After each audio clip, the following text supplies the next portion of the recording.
मत खोजी कि भोजपुरी में विवाद भइल फलना ढकना के तनी डालम तो व्यूज जाई।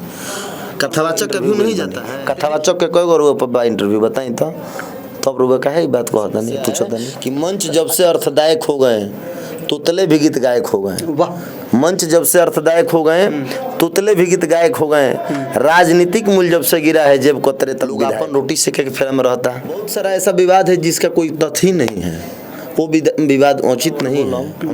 तो हमारे संस्कार पर असर आई, हमार जुबान डिफेंस की तैयारी करते थे।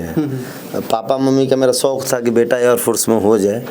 मैं यहीं बीटा में रिजल्ट भी निकाला था एयरफोर्स का, तो मैं मेडिकल में छट गया था। फिर नेवी का बेंगलोर निकाला था, उसमें भी आज भी मेरा समस्या है। और आप न्यूज़ हट देख रहे हैं। फिलहाल अभी हम सिद्धांत स्टूडियो में मौजूद हैं और ये स्टूडियो जो है आरा में है और हमारे साथ मुकेश राय भैया हैं जो भोजपुरी के सबसे जाने माने मंच उद्घोषक हैं, जिसे इंग्लिश में लोग आजकल एंकर कहते हैं, मंच उद्घोषक कह सकते हैं उनको हिंदी में।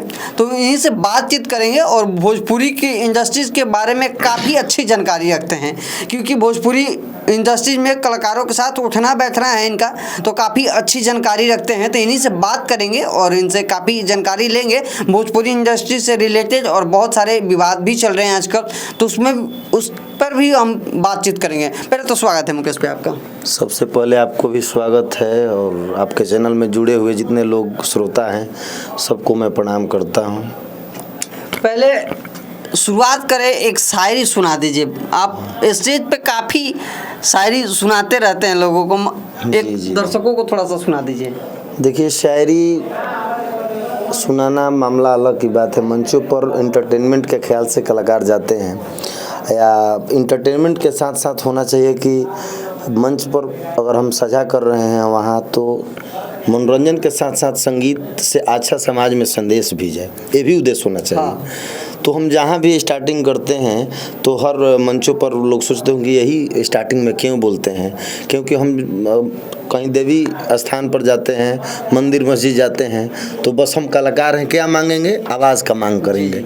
तो हम एक शेर बोलते हैं हर मंच पर स्टार्ट करने से पहले कि मैं तो माँ शेरा वाली से बस यही वरदान मांगता हूँ, मेरी आवाज़ सजा दे मैया, तुमसे ही ज्ञान मांगता हूँ।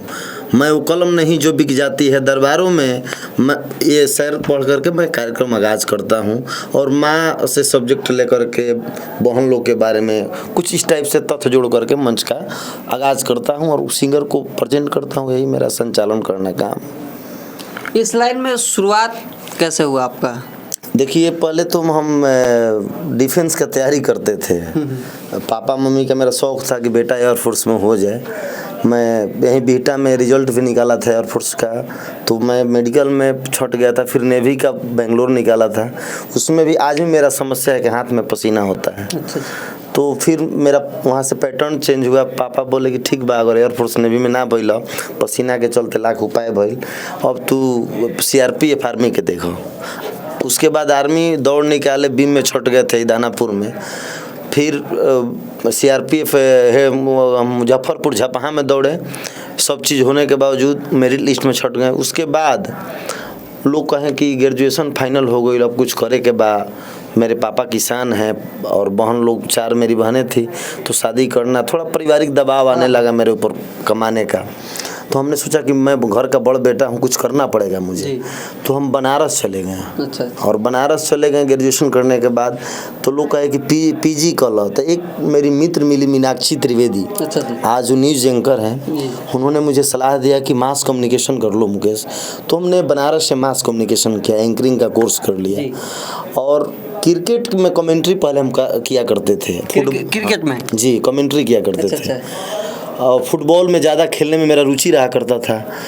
गांव में छठ पूजा होता था, नवयुवक छठ पूजा समिति का एक टीम था, उसमें मैं संयोजक था कमेटी का। और उसी में मंच पर कभी कभी बोलना, मंदिर पर बोलना, और कमेंट्री की लत ने मुझे उद्घोषक बना दिया। मान लीजिए भोजपुरी इंडस्ट्री से जुड़े हुए हैं जी। आज मान लीजिए आप न्यूज़ एंकर नहीं हैं, मान लीजिए एंकर ही हैं, मगर भोजपुरी इंडस्ट्री से रिलेटेड है। बिल्कुल बिल्कुल। आए दिन कोई कुछ कह देता है किसी के बारे में, कोई कुछ अलबल कुछ भी चलते रहता है भोजपुरी इंडस्ट्रीज में। क्योंकि इंडस्ट्रीज में विवादों से नाता, कहा जाता है कि नेता और अभिनेता जब तक विवाद ना करें तब तक चर्चा में नहीं बने रहते हैं। ठीक है, विवाद होना चाहिए, लेकिन विवाद का तथ्य होना चाहिए। बहुत सारा ऐसा विवाद है जिसका कोई तथ्य ही नहीं है, वो विवाद उचित नहीं है, अनुचित है वो। तो अगर विवाद, ठीक है, राजनीतिक में विवाद होता है, कुछ मुद्दे पर होना चाहिए। हाँ। जो सार्थकता की बोध करे हो। भोजपुरी में भी विवाद हो तो कुछ सब्जेक्ट होना चाहिए उसका, कि हाँ सार्थकता की बोध जाए। भोजपुरी के बारे में कोई चर्चा करे कि अरे भाई कुछ, मान लीजिए भिखारी ठाकुर जी, गायत्री ठाकुर जी भोजपुरी के वहाँ सब कुछ कर गइल बानी भोजपुरी के खातिर, हमनी के का कर रहल बानी, जा हमनी के का करे के चाही, ये सब भी विवाद का मुद्दा हो सकता है। हो सकता है, लेकिन ऐसा तथ्य कहीं बान, ऐसा कहीं नहीं है। लोग अपन रोटी सेके के फेरा में रहता। तो मान लिया जाए ऐसा कि भोजपुरी में कहा जाता है कि कुछ लोग दिखा के उतने बदनाम नहीं हैं जितने हम सुना के बदनाम हैं। इस बात को पवन सिंह ने एक बार कोट किया था किसी प्रोग्राम में, उस जगह का तो मैं नाम ध्यान पे नहीं है, मगर इस चीज़ को कोट किया था कि हम दिखा के बदनाम नहीं हैं, कोई लोग दिखा के बदनाम उतना नहीं है जितना हम सुना के बदनाम हैं। कारण क्या हो जाता है कि अश्लीलता में लोग घुस जाते हैं। अच्छी चीज़ें तो हैं समाज में अभी तक तो। देखिए, अश्लीलता में जो घुस रहे हैं उनका मैटर है। अगर हम गंदा वर्ड बोलम तो हमार संस्कार पर असर आई, हमार जुबान खराब हुई। हमनी के भोजपुरी जौन भाषा बा समृद्ध भाषा है। हमनी के अगर प्यार से कोई से बोलम जाना तो खिसियाइलो आदमी का मन खुश हो जाए। हाँ। ऐसा भाषा हटे।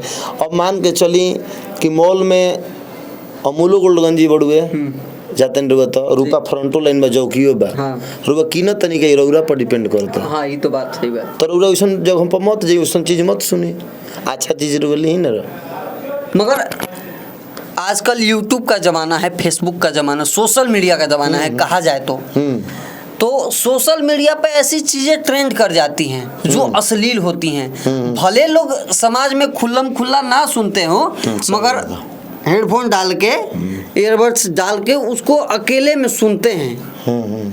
तो कलाकारों को लगता है कि ऐसा गलती करने पे लोगों को अच्छा लगता है। अच्छा लगता है। अच्छा। नहीं, अब ठीक है। अभी भागवत कथा रुआ कहवाई जी, राजन जी महाराज के चाहे कोनो संत महात्मा के, वहाँ कथा सुने खातिर कई गो इंटरव्यू लेवे वाला चैनल वालू जइहन, रुआ बताई हमरा से कई गो जइहन, सत्य बात बोलम ना, बहुत कम मने। और वो फिल्म में बनी का तो चलो ना कौन विवाद वाला के इंटरव्यू ले ली। अच्छा। हमारो व्यू जाई तो माल आई। लोग इसके पीछे भाग रहे हैं। हाँ। क्यों? भोजपुरी में यही समस्या है कि मंच जब से अर्थदायक हो गए तुतले भी गीत गायक हो गए। वाह। मंच जब से अर्थदायक हो गए तुतले भी गीत गायक हो गए। राजनीतिक मूल्य जब से गिरा है जेब कतरे तक विधायक हो गए। वाह, क्या बात है। अच्छा चीज के सपोर्ट करे वाला बहुत कम ही लोग बा। हाँ, अभी बालक श्रोता सुनवैया, ऐसा नहीं के अच्छो चीज सुनावे ला तैयार बा तो नीचे से लोग काम हल्ला करे लगता। ए लगलन प्रवचन कहे, लगलन भागवत गावे, फलाना ठेकान, ये सब मैंने तरह तरह के पब्लिक से भी कुछ कमेंट आवेला। तो मेहनत के ऊपर कहाँ कोई भागवत कथा के लिए कोई गो इंटरव्यू गइल बनी, कथावाचक के कोई गो इंटरव्यू बताई तो तब रुआ का है बात कहता नहीं, पूछता नहीं। तो अच्छा मान लीजिए ऐसा अच्छा चीज के रोगो लेके डाली ना, तो मान कथावाचक के इंटरव्यू लेके डाली, हमार बात मानी। हाँ, खाली विवादे